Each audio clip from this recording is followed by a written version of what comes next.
Sahabat beriman, rahimakumullah. Tahukah Anda bahwa terdapat dosa yang lebih besar dibandingkan dengan berzina dan membunuh bayi hasil zina? Bahkan, dosa ini lebih besar dari 1000 kali zina.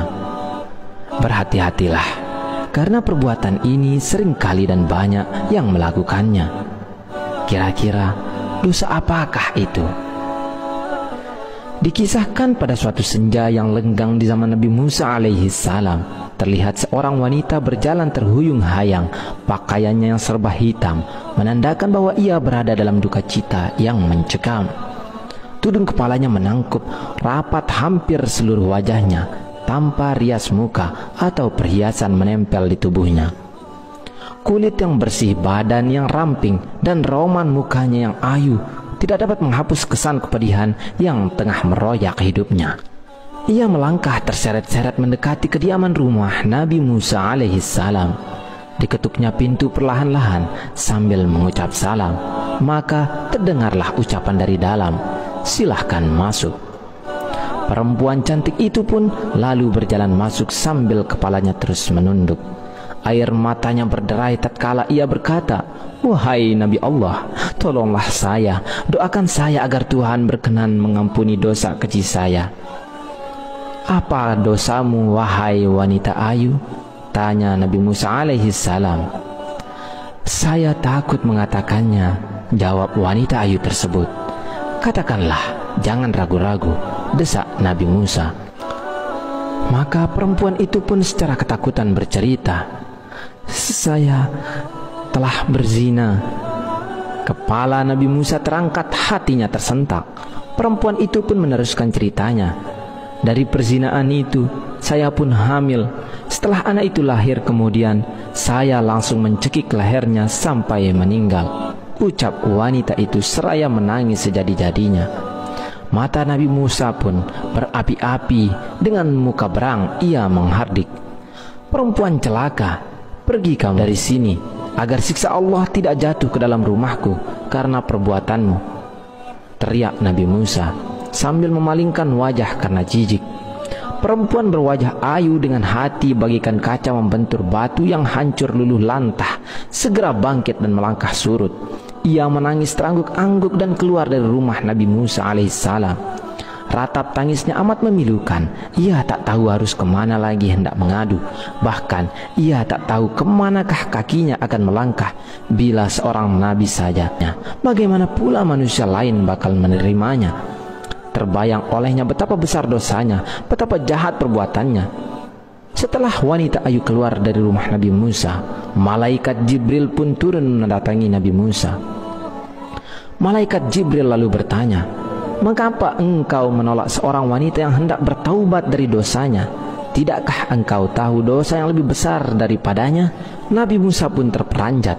Dosa apakah yang lebih besar dari kekejian wanita pezina dan pembunuh itu? Maka Nabi Musa dengan penuh rasa ingin tahu bertanya kepada malaikat Jibril, "Betulkah ada dosa yang lebih besar daripada perempuan yang hina itu?"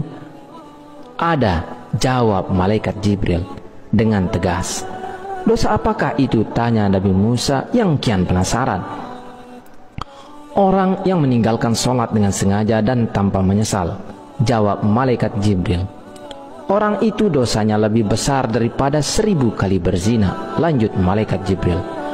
Mendengar penjelasan ini, Nabi Musa kemudian memanggil wanita tadi untuk menghadap kembali kepadanya. Ia mengangkat tangan dengan khusyuk untuk memohonkan ampunan kepada Allah Subhanahu wa Ta'ala untuk perempuan tersebut. Nabi Musa menyadari orang yang meninggalkan sholat dengan sengaja dan tanpa penyesalan adalah sama saja seperti berpendapat bahwa sholat itu tidak wajib dan tidak perlu atas dirinya. Berarti ia seakan-akan menganggap remeh perintah Allah Subhanahu wa Ta'ala itu. Bahkan seolah-olah menganggap Allah Subhanahu wa Ta'ala tidak punya hak untuk mengatur dan memerintah hambanya. Sedangkan orang yang bertaubat dan menyesali dosanya dengan bersungguh-sungguh berarti masih mempunyai iman di dadanya dan yakin bahwa Allah itu ada. Itulah sebabnya Allah pasti mau menerima kedatangannya. Ibnu Qayyim al-Jauziyah mengatakan, Kaum muslimin bersepakat bahwa meninggalkan sholat 5 waktu dengan sengaja adalah dosa yang paling besar, dan dosanya lebih besar dari dosa membunuh, merampas harta orang lain, berzina, mencuri, dan meminum minuman keras.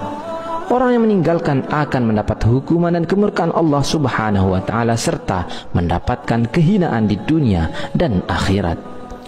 Di dalam riwayat lain juga dijelaskan bagaimana kejamnya siksaan bagi mereka yang meninggalkan sholat.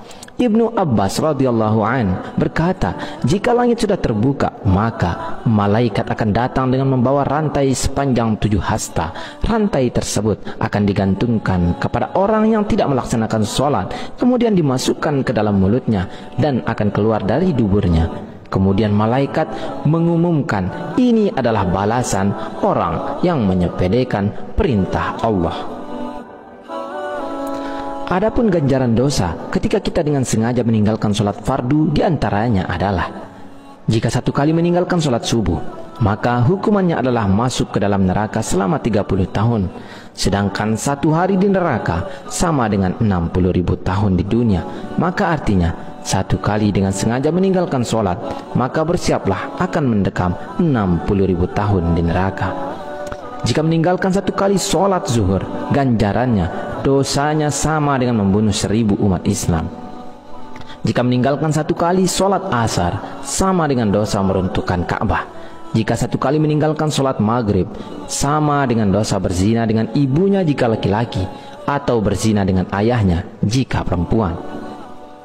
Jika meninggalkan 1 kali sholat isya, maka ia tidak akan diridhai oleh Allah Subhanahu wa Ta'ala untuk tinggal di bumi, dan akan didesak mencari bumi atau tempat hidup yang lain. Sholat merupakan ibadah wajib yang tidak bisa diwakilkan kepada siapapun, dan jangan tinggalkan walau sekalipun, meski dalam keadaan apapun. Semoga kita menjadi orang-orang yang senantiasa mendirikan sholat, melaksanakannya tepat waktu, serta mampu mengajak keluarga lainnya untuk sholat tepat waktu dengan istiqomah. Wallahu a'lam bishawab. Wassalamualaikum warahmatullahi wabarakatuh.